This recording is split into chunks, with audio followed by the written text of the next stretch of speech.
No! What? I know. What did you do? What happened? You had a young life crisis. Why? What from? Rocket League.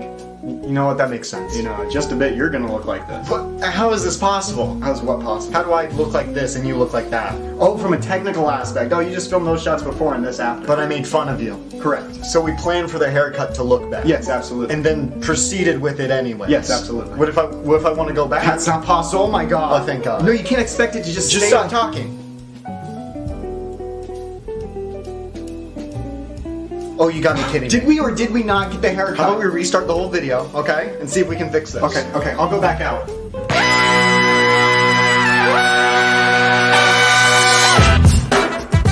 Good morning, Sweet World, and welcome to the No Dunks podcast on the Athletic Network. It's Monday, March 29th. Hashtag full squad to start the week right. I'm J.E. Skeets, along with Mr. What You Need to Know, Tass Mellis. Happy Monday, everybody. Hey, Tassie, we got my top shot hot boy, the Hamilton to my Botas, Trey Kirby. Hey-o! Hey! Oh, we got the international man of mystery taking it to the max, Lee Ellis. Friends. Lee. And last but not least, making the magic happen is JD. Hello. There he is, and here we are. Shout out to the stream team joining us live right now on YouTube. I saw they were fired up before the start of this show. Smash that like button, everybody. Drop your thoughts in the comments below and subscribe to No Dunks on YouTube. Email us your questions and comments for this week's Beach Steppin' podcast. Email them in nodunks@theathletic.com, or you can leave them in the YouTube comments, or you can tweet them in at No Dunks Inc. And finally, grab your merch, your hot merch over at nodunks.com. Got the hoodies and the t-shirts and the shorts and mugs and everything. You can wear a mug now. You can wear a mug on your hand if you really wanted to. So get creative. Okay. NBA. Get creative. Throw a mug on your hand. Protect those fingertips. Yeah. If you have bought a Good Morning Sweet World mug, or if you buy one, put it on your hand, take a photo, tag us on Instagram. We will share it. Okay, guys, Monday staple, NBA weekend winners and losers. But before we get to that, had a lot of buyout activity over the last couple of days here. Three big guys, big names-ish, going to certain teams, pretty popular teams in a couple instances here. LaMarcus Aldridge going with the Brooklyn Nets in the end. Shocked a bit of us. We thought he might go to the Heat. Andre Drummond going to the Los Angeles Lakers. Surprised the Tass Mellis. He had him going to the Celtics. And then Gorgui Dieng ends up going from the Grizzlies after his buyout. He's signing with the Spurs. So Aldridge, Drummond, and Dieng. Tass, I'll ask you first. Most impactful buyout addition. Who are you going with here? Well, I'm going with that Andre Drummond. Yeah, I thought he'd be with the Boston Celtics. Don't worry, the Celtics will grab somebody. DeMarcus Cousins is the hot rumor now. It's a strange one. Like DeMarcus Cousins, his prime should be now, but the injuries have caught up to him. Andre Drummond is 27. He's 27, and he's going to join the Lakers. What will his role be? It should be a backup. It should be what Dwight Howard was last year in the playoffs. If you remember, they needed Dwight Howard, even though Anthony Davis is their most important center at the end of games. Dwight Howard came in and started against Nikola Jokic because they needed a big body. They haven't really replaced that. Montrezl Harrell is their backup center to Marcus Gasol. Montrezl Harrell, too small for a guy like Jokic. So I think Andre Drummond in the right position at the backup spot of the Lakers. He's not going to come in and play 30 minutes a game. He shouldn't. Unless something isn't going all that right. But if he can be there and LeBron can motivate him, then that's exactly the type of spot he should be in. Now, let's not get all overexcited. Like, you see these names. Andre Drummond, 2-time All-Star. LaMarcus Aldridge, 7-time All-Star, which is an incredible number. And you think, well, they're going to play a ton. I think Drummond should actually play the most. I think he's going to have a role. But Aldridge, I don't even know if he plays, really. I think he will take Nick Claxton's minutes, but let's not get too excited about what these guys are going to do. Although, Drummond's going to throw down some dunks and get some rebounds, and he'll potentially get a big beef because that's what he does. But that, I think, will be the extent of it. But, to get a buyout like that to fill a need that the Lakers have is fantastic. Lee, what do you think about these additions over the weekend? I know some people very excited, not only about Drummond going to the Lakers, but people freaking out, it felt like, on Twitter with Aldridge. LaMarcus Aldridge going to the Nets. All the all-stars that they have, of course, having already added Blake Griffin to their incredible team there. What's your take? Were people going overboard with both of these, one of these? What do you think? This is the definition of ring chasing here from LaMarcus Aldridge, and that's okay. People do that, at his stage of his career. He's old. He's much closer to the end than the beginning, and he's been on decent teams. He's made the playoffs a few times, but he's never really been close. He looked around the landscape and he thought, you know what? I'm probably not going to get too many minutes there in Brooklyn, but that's my best chance to win a championship. So that's where I'm prepared to go. I think he's an insurance policy at this stage. He's going to play, from time to time, and he could be on the court at the end of the game if you need a bucket. But he's really there because that team gives him what he's looking for at this stage of his career, and that's it. And he's still a good, reliable veteran, but not a great defensive player. And they're just so deep there. Tass, you mentioned he might take Nick Claxton's minute. I don't think he will. I think Nick Claxton's been really good for them. So I think he has, for sure. Yeah, and I think what Claxton gives them is that energy on both ends, which LaMarcus Aldridge doesn't really play that same way. He's more that sort of old man mid-range game, and that's it. And defensively, Claxton's been important for them as well. So it's really for the Nets, it's like, great, we've just got another veteran who, if injuries happen or whatever, Kevin Durant's still out. There's another guy we know who can get us a bucket. But ultimately, he's going to be toward, closer to the end of the bench, I think, or splitting those whatever minutes Blake Griffin has there. So it's good for the Nets, but it doesn't really put them any closer in my mind. They were still probably the favorite in the East anyway, as long as Kevin Durant comes back healthy. So it's just it's nice to have. As far as Andre Drummond, he's basically doing the same thing. He's been on two pretty ordinary teams for most of his career. I think he's only made the playoffs twice, if I remember correctly, from the Pistons, and he's maybe never even won a game. He goes to a team that does have a need for him, a young guy, a big guy who can play some minutes. Marc Gasol, he's showing his age a little bit there in Los Angeles this season. He hasn't been all that great, and he's been injured. Andre Drummond comes in immediately is an upgrade there at center. And he's also looking, the report is that he wants a max contract next season. Well, he's not getting that from the Lakers. There's no way in the world. They're at about $110 million for next year already.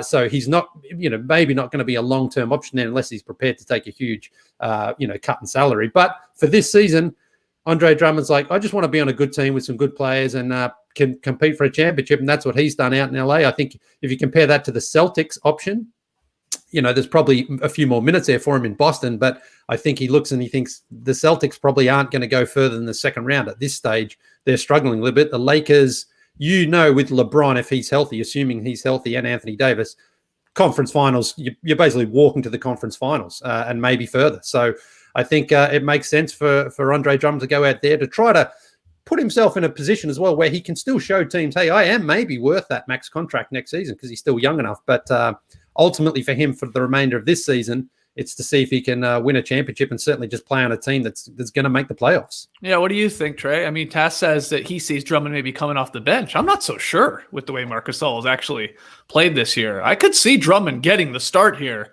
at least in regular season games. Maybe, who knows, come playoff time. He's not going to be closing games. We know that's probably going to be, like Tass said, 80 at the 5. But what's your take on all of these signings here, or buyout additions? Yeah, I 100% agree. Drummond is the biggest impact move here just because the Lakers need some more guys to sop up minutes. And I think it actually, even if Drummond starts or if he comes off the bench, being able to save Marc Gasol's body a little bit so that he's theoretically at his best for the playoffs, I think that's a huge boon for the Lakers as well. The weird thing is that they're now going to have 3 centers in their top 9 rotation. Then they're going to be adding Anthony Davis back. Probably would have been nice for them to be able to find a wing guy on the buyout market, but obviously that wasn't in the cards. I do think Drummond is a good pickup here. He's a decent distributor, and, playing for the best team he's ever played for, you have to imagine they're going to get the best Andre Drummond so far this season. And then once LeBron and AD are back, like y'all are saying, he's just got to be, him and Marc Gasol and Montrezl Harrell need to be solid for the first 3.5 quarters of the game so you can get to the AD at 5 portion of the basketball game, which is pretty tough to beat if you're a Lakers opponent. But sure, let's throw a little shine here to Gorgui Dieng. Yeah. How about it? The man's shooting almost 48% from 3 this year. That's going to help out the San Antonio Spurs, who are 29th in three-point rate and 28th in three-pointers made. They need a stretch big. LaMarcus Aldridge was their stretchiest big alongside Rudy Gay, so I'm sure Gorgie's going to help out a little bit for the Spurs as they push to the playoffs again. There is concern. I saw John Hollinger writing about this on The Athletic with some of these, especially these bigger names like Aldridge and then Drummond. Is there this buyout market activity just subtraction by addition, right? Because that can happen. You can get concerned, like, does Nash and the Brooklyn Nets, coaching staff, do they play Aldridge too many minutes over a guy potentially like Claxton, or maybe even like Jeff Green, who was giving them solid minutes going small ball 5, and then Drummond? Yeah, do you worry about playing him too much over possibly a Gasol, Montrezl Harrell, whatever? I think he's a bit better than what Aldridge is actually going to give the Nets, but there's a concern there. I was thinking back to last year's buyout market. Who was the most impactful player at it? Probably Markieff Morris. Like, when you really look at it, all the names, like, he was good. He played in all the Lakers playoff games, and he got started some of them, right? Yeah, I was gonna say he got a couple starts. That's right. He didn't fill up the box score, but could hit some threes and played defense and contributed to obviously a championship team. So yeah, can anybody be like Markieff Morris? Because usually what I'm getting at here is like these buyout guys, they don't really do anything usually. I mean, again, Twitter freaking out that LaMarcus Aldridge is joining the Nets. Like, just step back for a second and replace the name LaMarcus Aldridge with Teenage Mutant Jakob Poeltl. Like, pretend he was going to the Nets and just like imagine like the little fanfare that would have gotten, even though he's a much better player than LaMarcus Aldridge at this point in his career. Like, he is, to the fact where the Spurs decided so. Like, yeah, we're better with Poeltl starting than Aldridge. That's just where we're at, right, with our team. It just wouldn't be, people just see the all-star selections, and I get it, and the all-NBA and the name, and people know him, but he's just not the player that he once was. Maybe he is insurance. It's different. Yeah, in reduced minutes. And like I think Blake going to the Nets. Yeah, right. And he looks, reinvigorated, I guess, a little bit. But to me, I think they're a little concerned if like Claxton gets in a playoff series being a young guy and like starts to freak out. And it's against Embiid or whoever, and it looks overmatched. Then you're like, well, at least let's go to Old Faithful here for a couple of minutes in a guy like Aldridge, and maybe he can slow down an Embiid or counter him with scoring. So it makes sense. And yeah, it's the richer get richer here, usually at the buyout. Yeah, Kevin Durant is recruiting everybody. Yeah, to come join his team. He's joined. All the old guys are coming. Blake is coming, and so is LaMarcus Aldridge. Yeah, to be in an NBA Finals game, so Nick Claxton doesn't have to play. Really, it's a little unfair to Nick Claxton, but that's the way it's going to go when it comes to Kevin Durant in the finals. He's had experience in the 2012 finals. Reggie Jackson was a young guy who was in there in the fourth quarter in a key game and couldn't come through. And I think, he thinks like LeBron does on the other coast. I mean, there just seems inevitable. These two trains are going to collide in the NBA Finals, and they both want vets beside them just to take those minutes late in games. And they've got enough guys, to play the 4-5 now, whether it is Jeff Green, who's been awesome for them, DeAndre Jordan, Blake Griffin, now Aldridge and Claxton. They almost have too many guys. It's true. But as long as Aldridge has, he doesn't have this sense that he's going to play a ton of minutes. I'm sure he was, humbled this year when Jakob Poeltl took his minutes, but Aldridge, shooting a ton from 3 this year. He has had plenty of 20-point games this year. And can he go from, 25 minutes to 12 minutes and give it his all and be spry out there? I mean, it's asking a lot, but against backup players, it could happen. Nash got a challenge though, keep trying to keep all these guys happy. All right, let's get to NBA weekend winners and losers. Let's start with the winners. Tass, you go first. Who's your big winner from the weekend? Well, I was excited to see Aaron Gordon in a Nuggets uniform wearing number 50 on his back. Let's talk about that for a second. Yeah, so Katie Wingy, Nuggets broadcaster, reported the reason why he's wearing number 50 is in part because he is Mr. 50. He's got a documentary called Mr. 50 out, which outlines, he doesn't stop talking about it. That's his thing. It outlines him, getting 50 after 50 after 50 in the dunk contest, and not winning one, and losing to Zach LaVine, and then losing this last one. Who did he lose this last one to? Derek Jones Jr., wasn't it? Derek Jones Jr. Yeah, in 2020. So That's why he's number 50, which is weird. Go watch a bit of this documentary, by the way. Ooh, it is corny. That's gonna be a no for me, dog. Oh, I When you watched say the you bit. want to be more than just a dunker, but then you make songs about being a dunker and wear a number about being a dunker. Yeah. I think you're okay with being a dunker. Yeah. Mhm. Anyway, Totally. but that's why he's wearing number 50. If it looks like a dunker and smells like a dunker, it's probably a dunker. Yeah. Yeah. He had a couple dunks in his debut. He did. Yeah, he did. No, Tell us he you're a looked dunker great. tell us you're a dunker without telling us you're a dunker. Yeah. Make a documentary about me dunking. Yeah, the song, coming at Dwayne Wade for giving him that 9, that was, I don't know. At least there was a video behind. Now there's a documentary about it. Like I don't know. The music video lasts 2.5 minutes. It's over. Joke, ha ha ha. You're sipping I got to see the wine. inside of his house. Yeah, now there's a doc. Anyway, I guess I was worried because I thought he'd want to be that superstar. He'd want to be the biggest rapper, the biggest sort of a biggest celebrity influencer type guy. And I thought that would extend to the basketball floor. Like he would still want to be a number one guy. Like he kind of had the reins to be in Orlando, but that's just not him in the NBA. And if you're playing beside Nikola Jokic and Jamal Murray, and Trey outlined this when we went through him being moved to the Denver Nuggets, that he would sort of fall in line. I just wondered, would that be the case? In one game, hell yeah, it happened. He was just working off Nikola Jokic. Jokic had the ball. Aaron Gordon said, all right, baby, I'm cutting. It just worked out perfectly. He had a beautiful dunk on the baseline.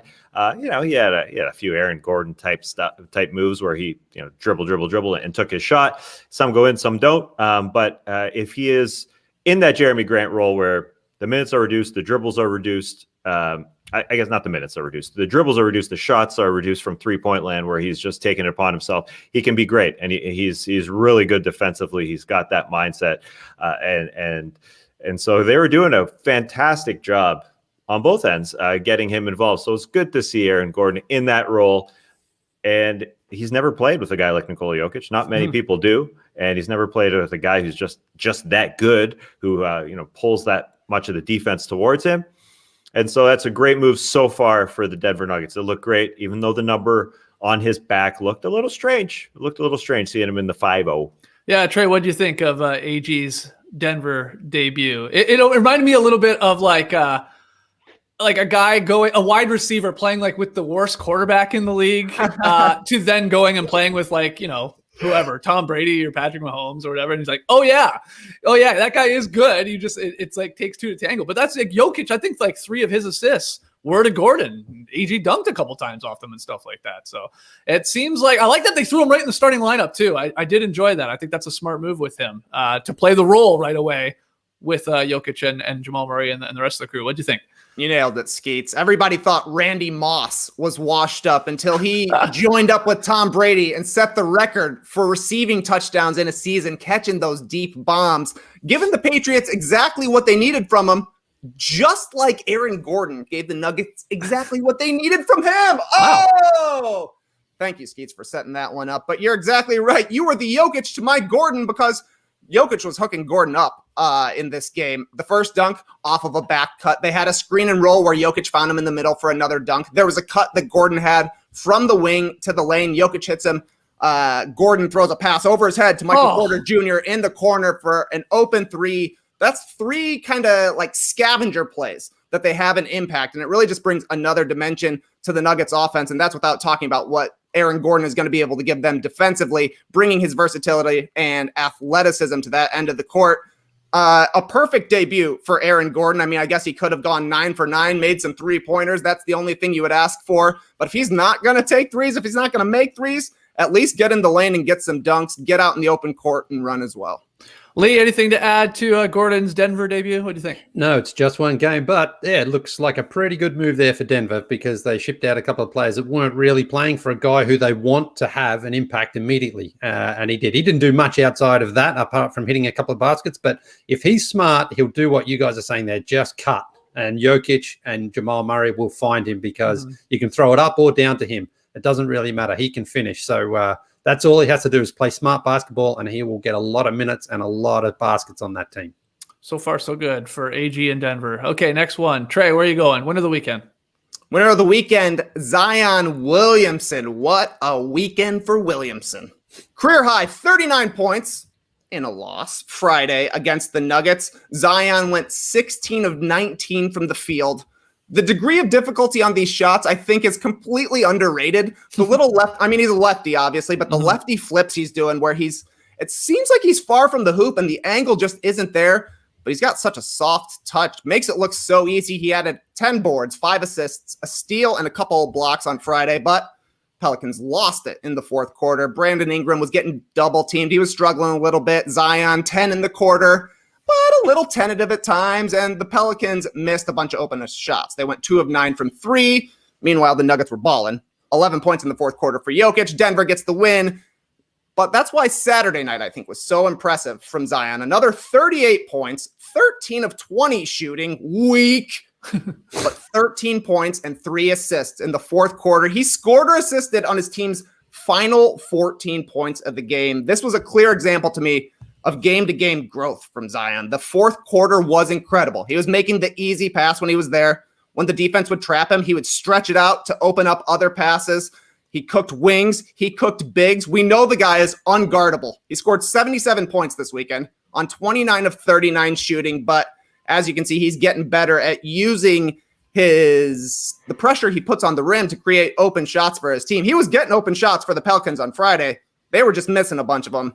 But I knew this was a huge weekend for Zion because I saw Skeets retweet Zion Williamson highlights. Yeah, look at that. You know, it must be impressive if Skeets is getting on the Zion bandwagon. I mean, that was incredible.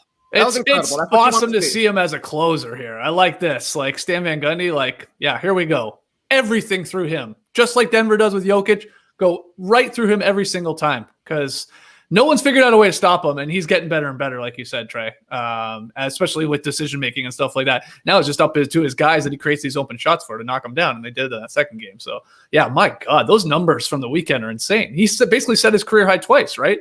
Heading into the weekend, he eclipsed it both times. That's pretty damn special there, Lily. Zion. Yeah, I'm retweeting the highlights. I'm loving it. He's on 26 points a game on 63% from the field. You know, Shaq never even put up those numbers. Only Kevin McHale, right? Yeah. and the fact is, similar games, those two. Yeah, exactly. Obviously, I'm not drawing a comparison directly with Shaq and his career, but just the way that they play. Like Shaq was basically just dropping the ball into the basket. Zion has a little bit more of a sort of a runway to get in there, and he's got that body control because a couple of times on Friday against the Nuggets, he's taking contact. He's really going in there, and he even had the. He was even flexing, so he's feeling good about himself out there, which is great to see. Incredible numbers. I mean, this is the thing. Like, we wondered whether or not he would be able to translate his game into the NBA in the first season. Obviously, was injury interrupted, but you are seeing him now.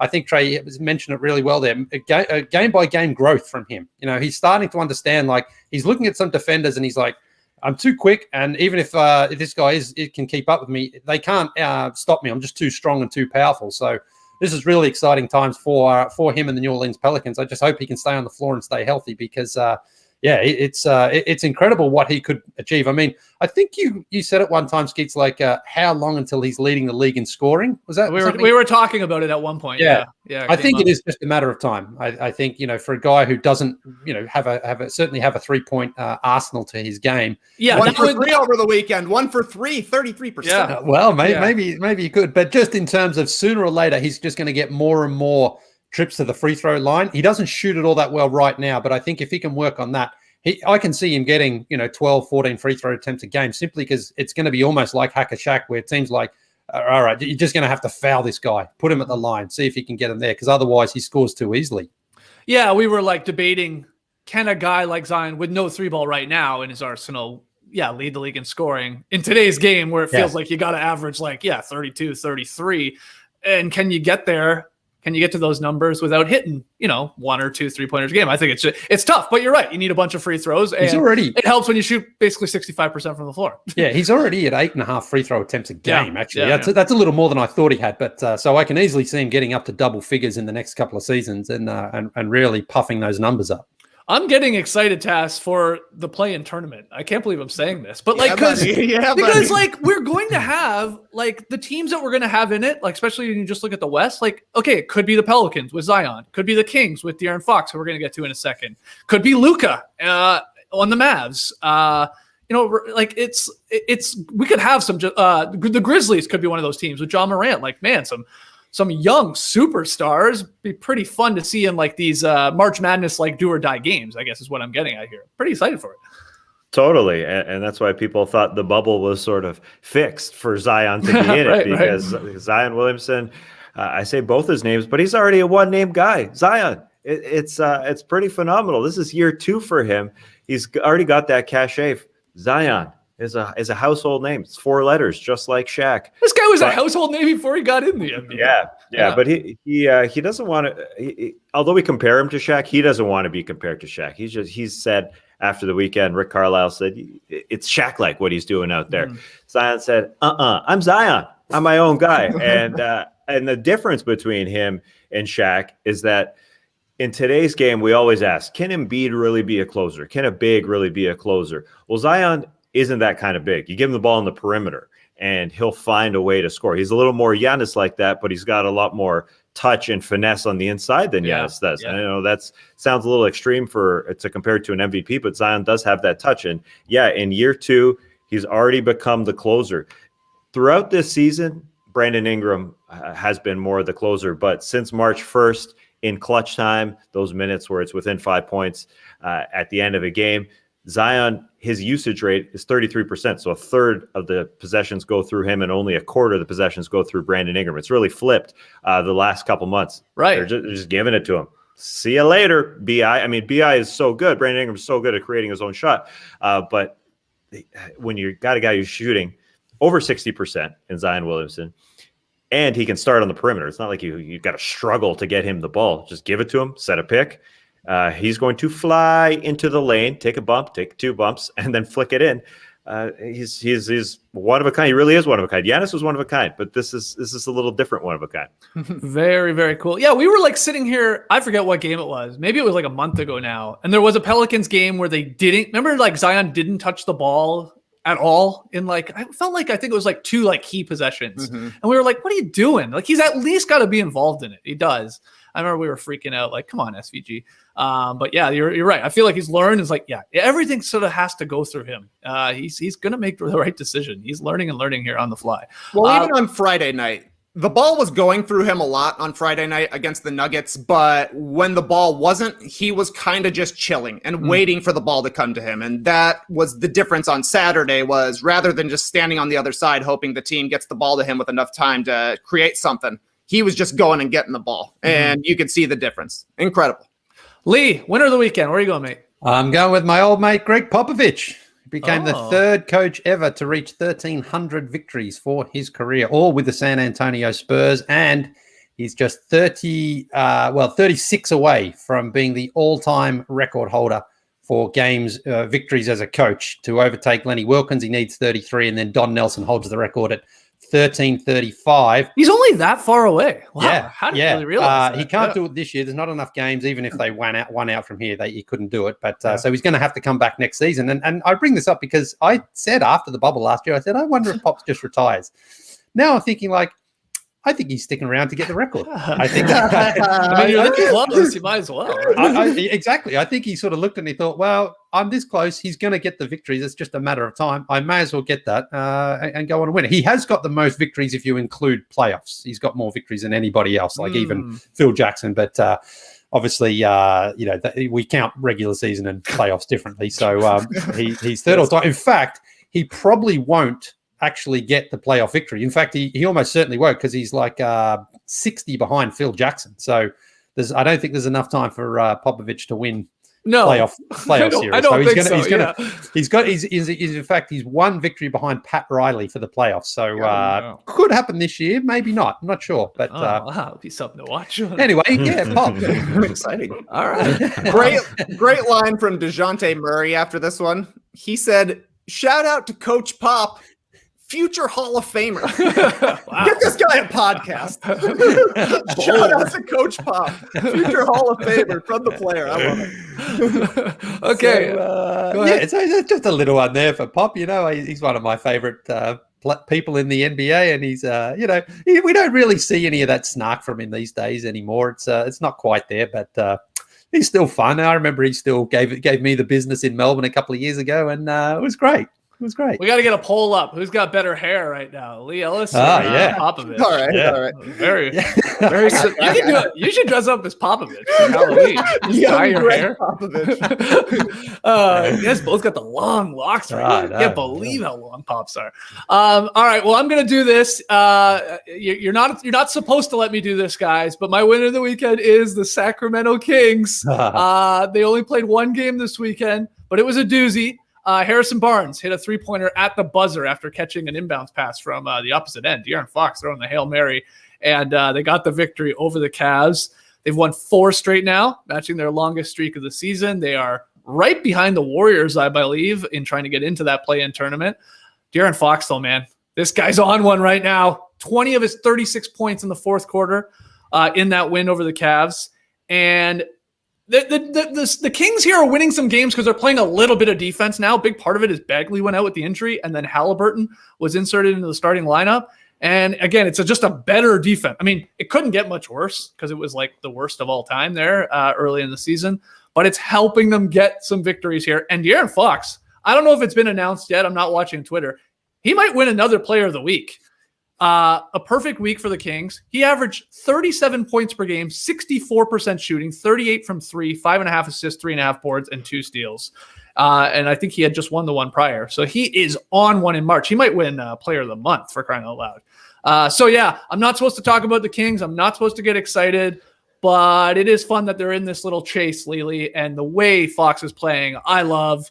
Huge fan, but it's just cool that like they got the 4 H's and Fox here, right? They got Halliburton, Holmes, Harrison Barnes, and then Buddy Hield, and then it's Fox. And it's like they're going 4-H club. Yeah, they're going a little smaller here, a little quickness. And Halliburton is a great player, and he can help defensively, and it's fun. That was a crazy shot. I mean, they almost lost the game. They probably should have lost the game unless Harrison Barnes like hits this cold-blooded like just turn around 3 in front of the bench, and then just like very little reaction. Well, but, hey, the Kings are back. He slapped Colin Sexton on the butt, which was great. To sort of say, there you go, young fella. That was like LeBron's one against the Wizards. I remember a few years ago, that long bomb down there, he caught it and knocked it in. And a shout out to Krista Blunt, Kate Hunter, Laura Britt, and Leisha Clarendon, who were on the call for that game. I did a fantastic job. I know the Raptors had one last week, an all-female crew as well. So shout out to the Kings. That was incredible. And I hope we get to the point soon where this is not news, if you know what I mean. Yeah, of course. It would be normal sort of stuff because the game was just as incredible with those 4 ladies on the call there. They did a fantastic job. So congratulations to everybody involved. But let's make this stuff normal because it should be. But as far as the game, Cavs, the Cavs are probably looking at this one, think this one slipped away because they led most of this. And it was just a great finish from the Kings in the end there. So great stuff. And De'Aaron Fox, man, what's happening there? What? Oh my God. What? What's going on with the Kings? I mean, I know. We don't want to get excited, but I mean, he's killing it right now. Yeah. And I think they got a home and home or whatever, a 2-game series, I should say, with the Spurs, I believe, coming up here. Those are big. Those are really big in terms of like, of course, playoff seedings and trying to get these games against teams that you're trying to chase there. So we'll see if they can continue the hot streak. Though, Trey, I mean, you shouldn't have let me said any of that. You're my voice of reason when it comes to the Kings. Are you been persuaded a little bit into some Kings love here or no? De'Aaron Fox hit a game winner earlier this month, if I'm not mistaken, against the Washington Wizards. We had that incredible De'Aaron Fox pass last night, throwing it 3/4 of the court to Harrison Barnes for the 3, 1 day shy of 29 years to the day of Christian Laettner's legendary March Madness shot. Another Dookie catching a deep pass, turning and hitting it. I think the Kings could win the NCAA tournament. Wow. Oh, how dare you? How dare you? All right. So there you go. Kings love. Now we've jinxed it, and they will go on an 8-game losing streak. You can lock it in because that's what always happens every time I get excited about Fox and the Kings. De'Aaron Fox said he was a quarterback as a did. kid. I didn't realize that. He must have been a scrambler. Oh, Must gosh. have made it happen. Yeah, good luck tackling him. No doubt. Goodness. Yeah. And he's a Wow. lefty, too, right? So, Oh, yeah. Yeah, good point here by Joey Starr. Harrison Barnes went to UNC. May have botched it a little bit. Ouch, sorry. You're my the bad. college guy here, too. Yeah, I man. know. I guess I was a little confused here, considering UNC and Duke are both out of the tournament. While the Ooh. Go Blue.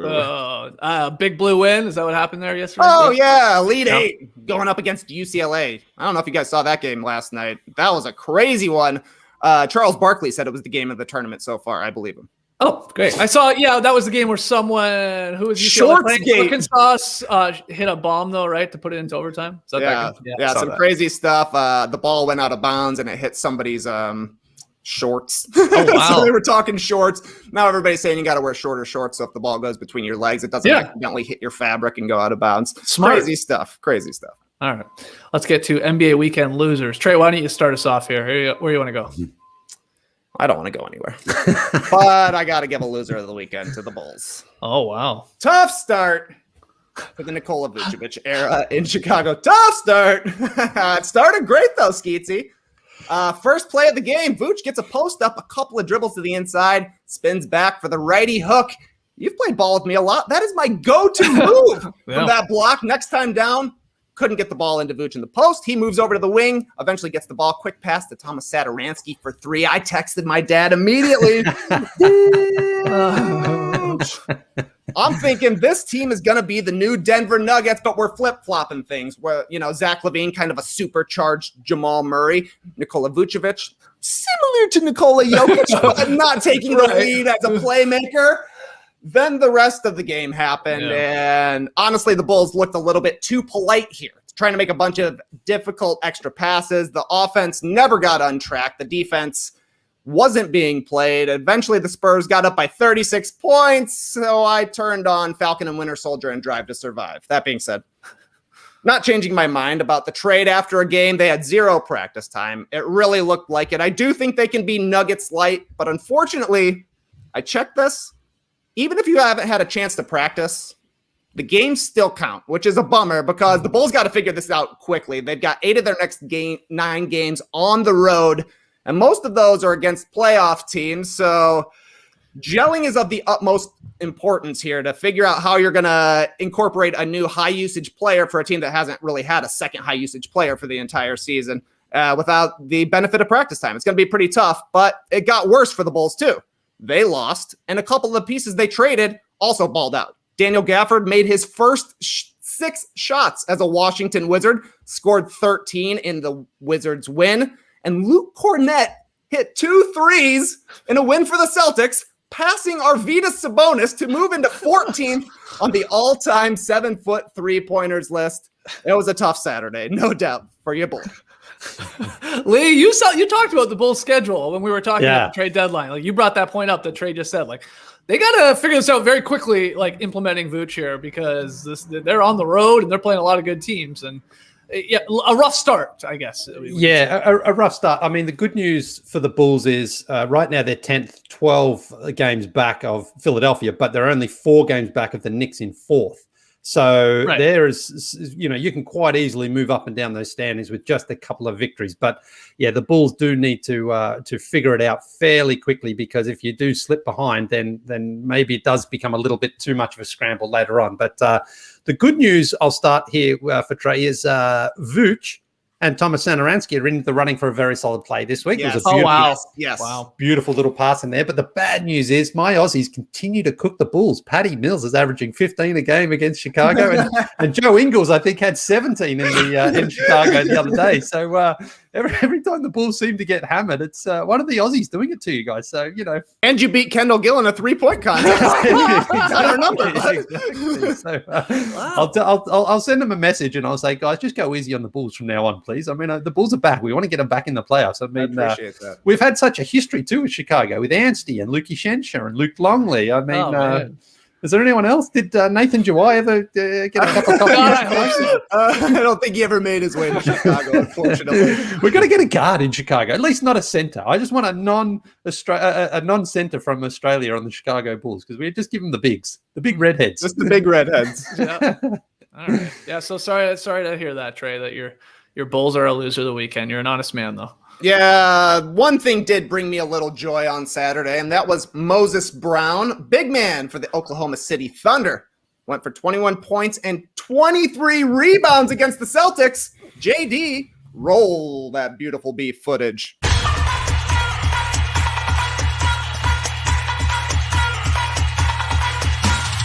Moses Brown had 23 rebounds. That's a lot of roast beef.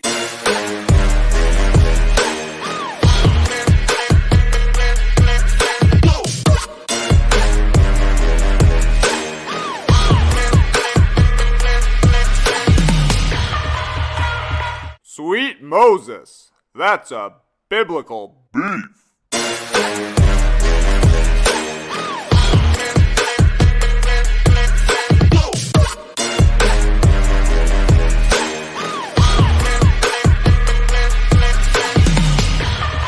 No dunks. We love roast beef, which is rebounds. Sweet Moses Brown. Biblical beef. Oh, yeah, I love it. Interesting beef here. This is a huge guy. This guy is ginormous. 7'2", 245 he's listed at. Very short shorts. Makes him look really, really tall. My favorite of those rebounds is when he follows a Lou Dort fast break layup, but Dort's still underneath the backboard, so he kind of dunks on Lou Dort. Also impressive this game. 19 of Moses Brown's rebounds were in the first half. You got to see all of his 4 rebounds in the second half. He had a big beef in the third quarter.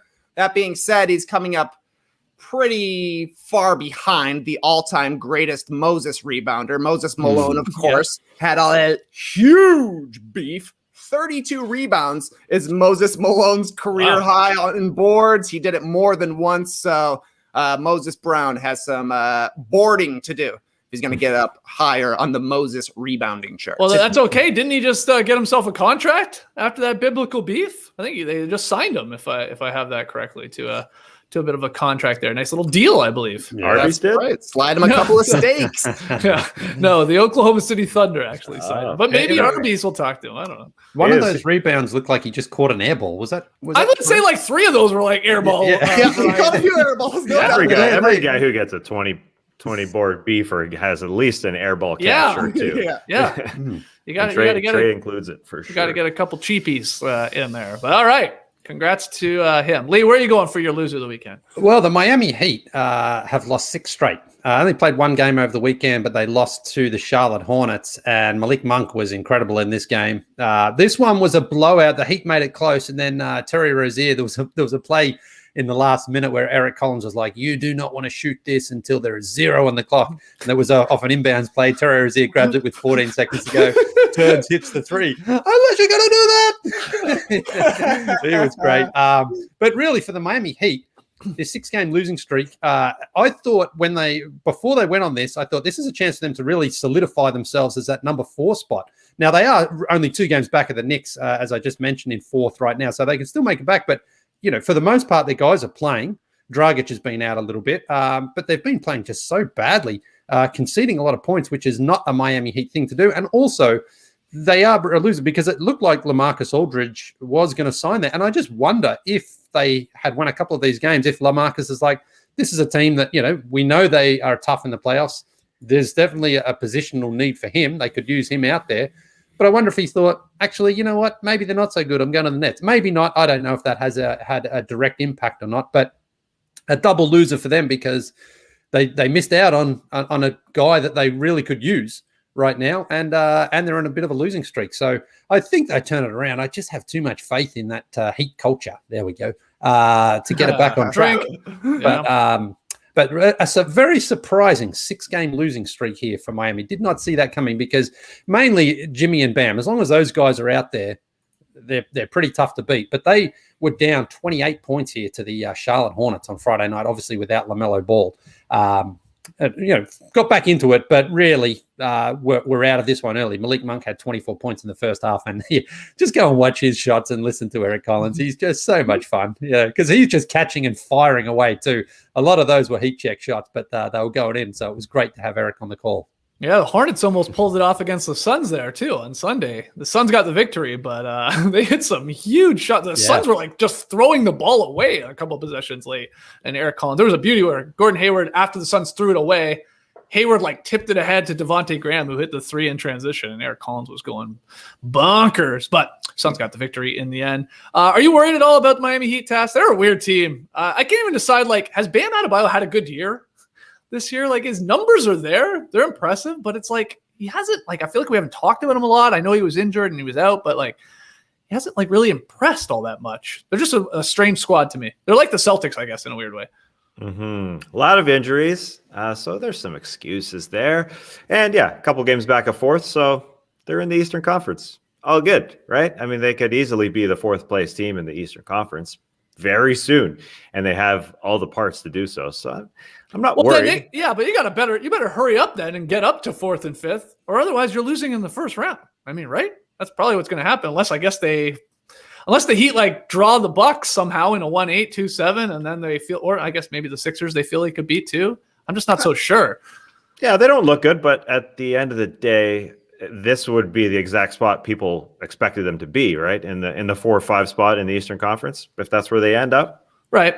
Yeah. If they end up there. You're right. It's 1 week. Like we were just talking a couple weeks ago, the Heat were on the winning streak, and we're like, oh, here they come. They're on a roll. But yeah, you're right, Lee. The 6-game losing streak, you didn't see that one happening here. I guess teams like the Bulls, the Raptors, I mean, they're happy. They're like, oh, wow, well, they're continuing to lose, so we're sort of like within striking distance. Yeah, Greg Sinat, a good comment here. Knicks Heat would be a good first-round matchup, and that could line up, a little 90s rivalry for sure. Oh, my goodness. Somebody hanging off a coach's leg in that series. Can't wait. It's nice to have a little variety when you're watching those first 8 games, the first weekend of the playoffs, if they do it like that, everybody's shooting threes. Well, this one would be a rough and tumble game, you'd think, a little bit more of that. It'd be a different game. With the way the Heat shoot 3-pointers right now, yeah, they can't hit any. God, it's Brick City. When's Wayne Ellington going to come and save the Miami Heat? Get you a Wayne. Yeah, you got to get the golden arm down there in Miami. He'll save them. Watch. Tess, who do you have for a loser of the weekend? Oh, my Toronto Raptors. They don't know how to make it Wayne. It has nothing to do with their 2 losses on the weekend, though. They lost to respectable basketball teams, and they didn't have Kyle Lowry for the second one against the Blazers. They lost to the Suns and the Blazers. That's fine. That's understandable. Even though they got to climb the standings, it's the East. They'll be all right. They've lost 11 of 12. The reason why they're really a loser of the weekend is because they missed out on all the buyout guys. Yeah. And it was hilarious to see Raptors fans go nuts. Oh, no, we didn't get Andre Drummond. Face in the hands. Understandable. Okay. LaMarcus Aldridge. Oh, no, he's going to the Nets. Gorgui Dieng. We didn't get Gorgui Dieng. So yeah, just a frustration. That's how bad the center position is on the Raptors, though. It's a struggle. Yeah. What about that huge Aaron Baines dunk? Yeah, biggest dunk of his career, probably. He dunked on his old teammate. Yeah, it was a good dunk. They just need everybody to chip in, and no Lowry. That was a struggle on Sunday. Like, it was a really close game, and then they had a 10-point third quarter, and so that was it just ended poorly. But they're losing to 2 All-Stars in a backcourt with Damian Lillard and CJ McCollum. I know McCollum isn't one yet, but he will be one day. McCollum destroyed the Raptors yesterday. Yeah. I mean, it was like they did the right thing. I mean, I guess take the ball out of Lillard's hands. They did a good job on Lillard, actually, all things considered. McCollum hit 3 ridiculous shots down the stretch. He was getting a hell of a bounce. I will say he had the soft touch going. He had, there was 2 of those tasks where it's he threw up the floater and it bounced around, but it dropped. It was Tim Duncan. It was almost like a dinker dumper task on a floater from McCollum. But you forget, the Blazers are going to be a fun team to watch here with Nurk back. He came back right on Friday night. He's got the buzz cut going. Lees, you got to do what Nurk did, man. You got to go down to the buzz cut. And then McCollum, of course, back in the mix. This team, should be much, much better here now with two like of their best players back in the lineup, right? Mm-hmm. Especially if they're getting the Raptors Kawhi Leonard-like bounces on the rim. That was mean. That was mean. In Tampa, in the home of the Raptors, where they really pump in the audio cues. Like when a call wasn't overturned, the crowd went nuts, which is hilarious. When it was an obvious call as well. It was right at the end of the game there. The ball went out of bounds, and it shouldn't have been overturned, but the crowd still went nuts. The fake crowd went nuts. It's hard. It's a tough gig for that audio guy. How loud do I make this dejection? Super loud, medium loud, kind of loud. Should have gone with kind of loud on that one. Oh, you think he has multiple buttons? I hadn't even thought about that. I thut he was just riding the levels all the time. But he rides it. He rides it. But he should have little tape marks, like, do it for this one. Do it for first quarter, third quarter. It's a lot of pressure on the audio guy there to get that right. Norman Powell against his old team, Lily, and of course Rodney Hood and Gary Trent Jr. against the former Blazers. It was a love fest there between Blazers and Raptors fans. You take care of our guy, we'll take care of your guy. But it was funny. Norm lining up on the wrong side. That was pretty. Yeah. That'll be whoopsies. Here it is. Whoa. Not bad. The other thing, Norm hit a shot and was sort of staring back at the Raptors bench, and they got a few people upset. It's like, I mean, what? Who did it get upset? The guys were laughing. It was after that dunk, right? I thought they were laughing. I thought for sure the coaches were laughing. No, I mean, he means Raptors Twitter. Raptors Twitter was upset. We gave you a chance, bro. Oh, All that fuck sort off. of. You ever played a sport in your life? Have these people ever played a sport? Anything, a competitive board game, even. But the other thing was, there was no. I don't get it.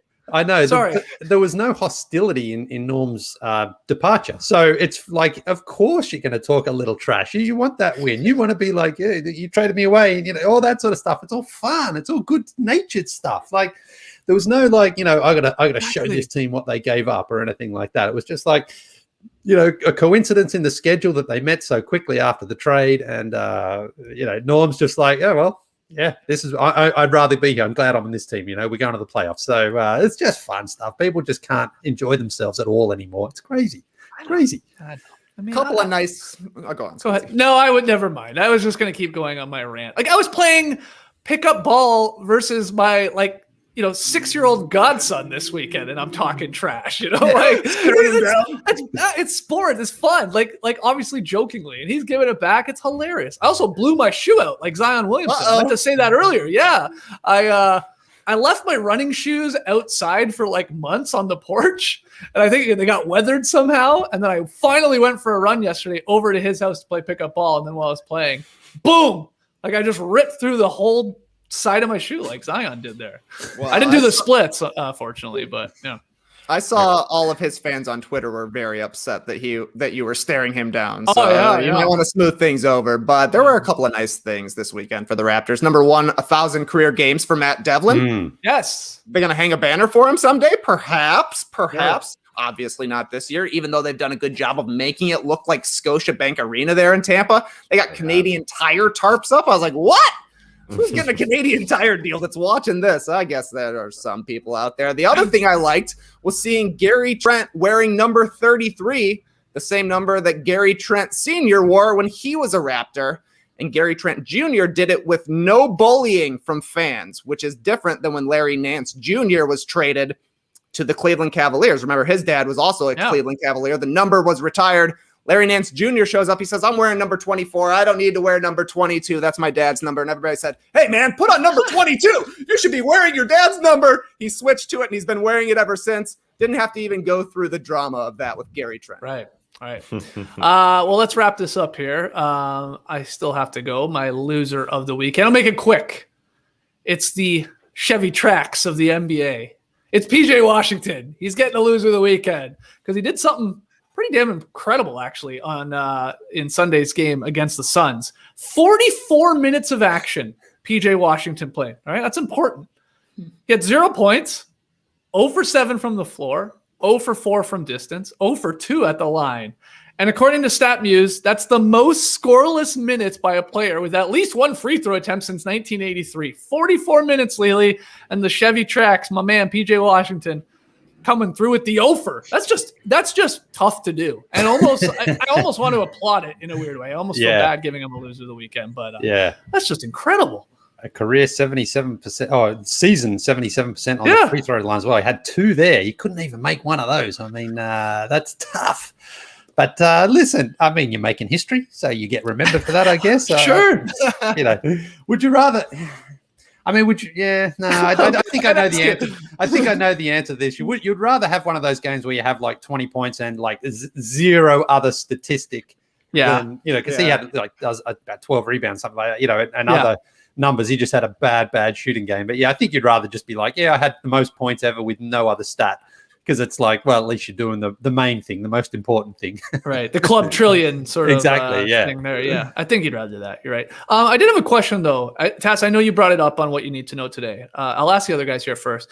How do we feel about Oklahoma City shutting down Al Horford here for the remainder of the season? Does it warrant a mini loser of the weekend, or is it the right play? Lee, we'll start with you. What do you think? I mean, this guy's got like $53 million left on his contract. I know Sam Presti and Al Horford and his agent have talked and like, no, this is the best thing moving forward so we can play Sweet Moses Brown. He can get that big beef.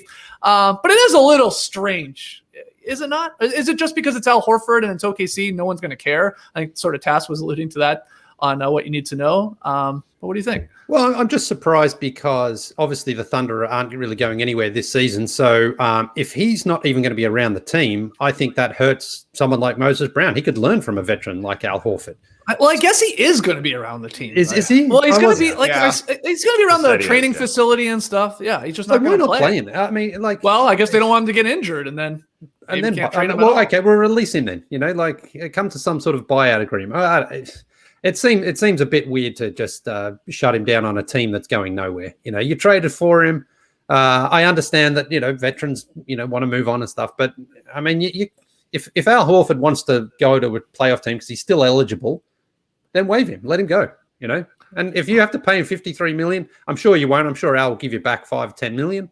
Then do it. Let him go to another team. I just, it is. I just find it sounds like Al Horford is fine with this. Well, if he's fine with it, then okay, fine. You're getting paid your money. But Al Horford could still contribute. I mean, the Celtics could take him back. I don't know if they would. But, let him. Go and play somewhere. I mean, I just think Moses Brown could learn a lot from playing with Al Horford, having Al Horford on the court, watching what he does on the court, watching how he defends, watching how he moves on offense. It's not like he's been playing poorly when he was playing for OKC. I mean, it's the Thunder as well. It's the Thunder. So, All right. Trey, anything to add to that? What do you think?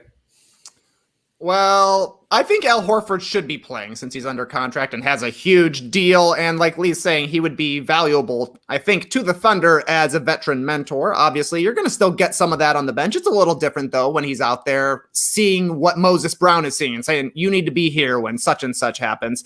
But we've also seen a lot of notable players just taking a month off this season to not decrease their trade value, to force a situation to go to another team. So I don't know. I guess it's only if you're a notable team that it's a problem. If you've got a lot of national TV games and one of your big stars is sitting, then you're going to hear from the league. Otherwise, I don't blame Al Horford. He's definitely okay getting paid $20 million to sit on the bench and look gorgeous.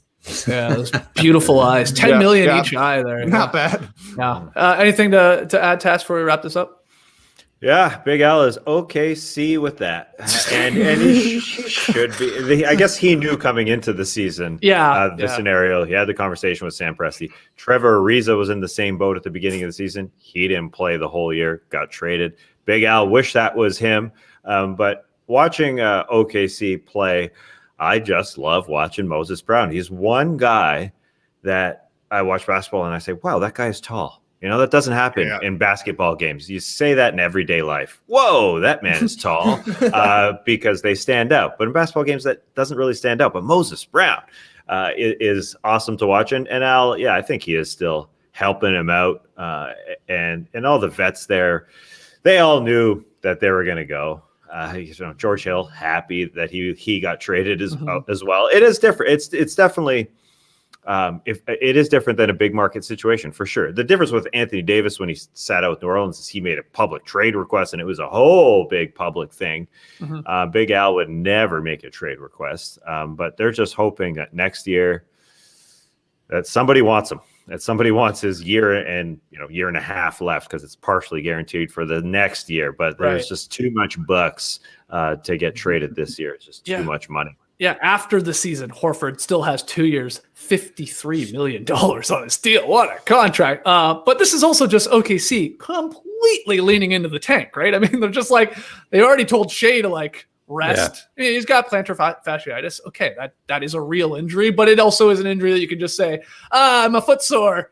How sore? Yeah, actually, don't even worry about it. Let's just rest you because we want to lose games. And now maybe this is a little case of that too. Like Al Horford actually is helping us win some of these games that we actually don't want to win right now. We're one of the rare teams, it feels like, in the league that is really, really leaning into tanking.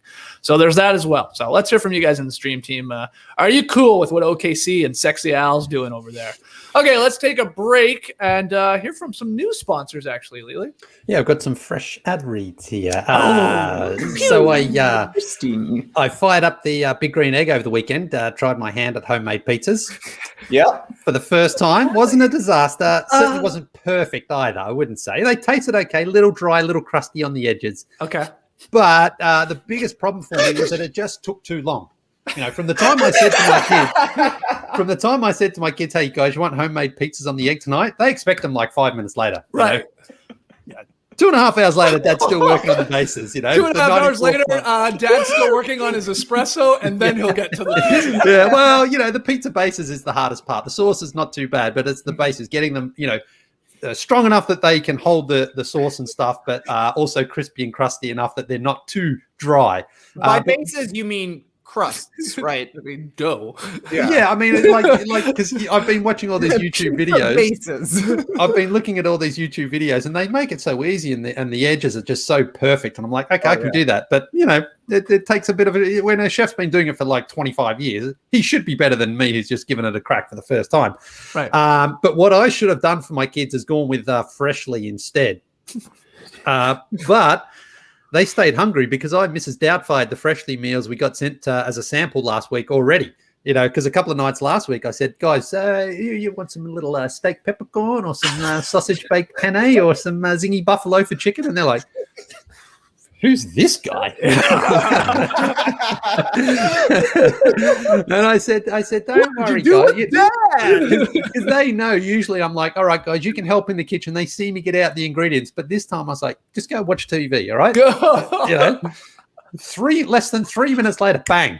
I had a couple of great meals on the plate from them, different meals as well. I said, you guys can mix and match. I don't mind. One, if someone wants a little piece of that, you can have some of that. But as in Mrs. Doubtfire mode, I took full credit. I was like, I just knocked these up. Don't ask me how. I just did it. All right. Because Freshly offers chef-made, nutrient-packed, delicious meals delivered fresh to your door. No cooking required. I mean, putting in the microwave is not cooking, so that checks out. Yeah. And here's the other good thing. For now, our listeners can try Freshly for $6.16 per meal. Now, remember in Mrs. Doubtfire, Euphigenia spends $140 on 4 meals. That was on the takeout meals. That was 30 years ago. That's like spending, imagine you order dinner for 4 people, it's like $600 now, like crazy stuff. The other good thing about Freshly, your meals are always delivered fresh, never frozen, and are ready to heat and enjoy in just 3 minutes. New meals added each week. Freshly brings the convenience of chef-made, nutritionist-designed classics, as everyone's got classics these days, right to your kitchen. And now, even the best part. How's this? Freshly is offering our listeners, No Dunks, $40 off your first 2 orders when you go to freshly.com/nodunks. Stop stressing about dinner. And your kids will appreciate it, trust me. Go to freshly.com/nodunks for $40 off your first 2 orders. That's freshly.com/nodunks for $40 off your first 2 orders. And here's the question, Lee. Did they enjoy them? Yes, they did. Yeah, more than a pizza. Yeah, I said to my 8-year-old after we had the pizza on Saturday, I said, were these as good as Verasano's? He said, No, but I love you, Dad. Oh, and then I said to my 4-year-old, were these better than Barasana's, my pizza? No. There was no remorse. He was just like, no, they weren't better. Nope. So I like that, though. I like the honesty from my kids. Yeah, I'm going to keep good. working at it. So, yeah. All right, cool. Freshly. Awesome. Welcome on board. What do you got, Tess? Well, talking about banking is boring. Like refereeing in basketball, it works best when you don't notice it, when they're invisible. And Chime is invisible. No physical stores because Chime is an award-winning app and debit card with no hidden fees or monthly minimums. A modern-day bank. No hidden fees or monthly minimums. Very important. Plus 38,000 fee-free ATMs with MoneyPass and Visa Plus Alliance. Yes, a modern-day bank. They've got security. Turn on alerts to let you know when your card is used and instantly block your card if something seems fishy. And you can save on autopilot. This is important. When you sign up for a Chime spending account, you can enroll in an optional savings account and grow your savings automatically with 0.5% annual percentage yield, 10 times the national average. Pay yourself first, kids. You get fee-free overdraft on up to $100 in debit purchases with SpotMe. It's like overdraft protection, but better. Get your paycheck, benefit, stimulus check, and tax return up to 2 days earlier with direct deposit. Join the millions on Chime. Sign up takes 2 minutes and doesn't affect your credit score. Chime is a financial technology company. Banking services provided by the Bancorp Bank or Stride Bank NA, members FDIC. Eligibility requirements and overdraft limits apply. Overdraft only applies to debit card purchases. Limit starts at $20 and may be increased up to $100 by Chime.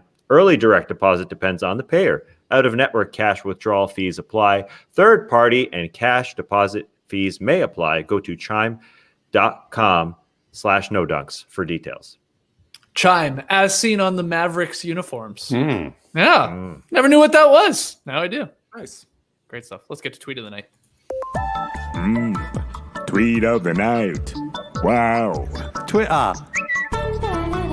Okay, tweet of the night. Love this one. It's a trifecta of tweets, and the first one was from @SpursNationCP.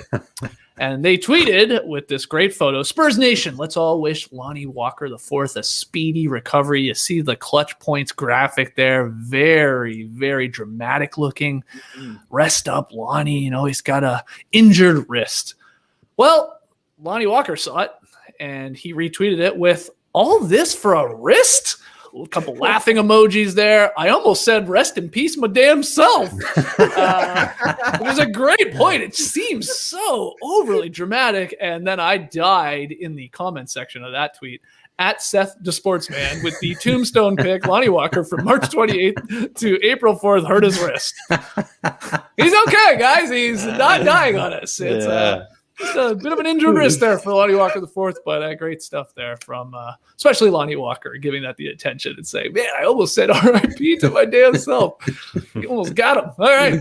Pick 'em results. Friday night. Oh, boy, not good for me. Cavs, Lakers. Lakers were favored by 5.5, and they got it done in the end. I think they won this one by like 14 or something. These pick 'em results brought to you by BetMGM, I should say. So that's a loss for me. That's a loss for Trey. I think you also had Cleveland. That's a win for Lee, win for Tass, which is huge because for the month of March, which we only have, if my math is correct, we have 3 nights left to pick from here. I think there's 31 days in March. Yeah. We got Trey 10-7. We got Tass and Lee now 9-8, and I'm 7-10. I am 2 games back here. So this is rough for me. I got to swerve possibly. I at least got to be on the opposite side here for a couple of them. So what's tonight's game? There's 11 games on tonight, Tass, because we only had 4 on Sunday. But what are we picking from? We got a heavyweight tilt in Los Angeles. It's the Clippers, because all we do is pick Lakers games. Let's pick a Clippers game. They're favored by 1.5 over the Milwaukee Bucks, who are coming to town. Everybody should be healthy. Should be a good one on NBA TV. So we'll let you pick last, Skeet, so you can swerve wherever you want to swerve. Lee, who you got? Yeah, it's a tough one. Tough one, this one. The Bucks, they lost their last game, but no one played in that one. Giannis had a game off there. He's back. I think the Clippers can win by a basket. It's basically a pick 'em in this one, so I'll take the Clippers by 2 points at home. Okay, Trey. Tough one. This is a tough tough one. A couple of losses in a row for the Bucks. Clippers are playing well. Give me Milwaukee. Give me Milwaukee to do good. This one's an easy one. Give me the Bucks. Oh, wow. So I can go either way here because I'm chasing all up both to of you. Ooh, this is, I'm going to say it is a tough one. I'm going to go, man, my gut said the Clips. I thought I was going to have to swerve and go Bucks, but then we got Taz taking the Bucks. So I will go with the Clippers. I will go with the Clippers to win by, I think I win by 2. That's important here. Could be a 1-point victory, and then the Bucks would get the W. But Lee and I are going with the Clippers, and Trey and Tass going with Milwaukee. Do I have that right? I have that right. Mm-hmm. Excellent. This is big. I need this one. I really need the Clippers to come through. Come on, Reggie Jackson. All right, that's it for us here on a Monday.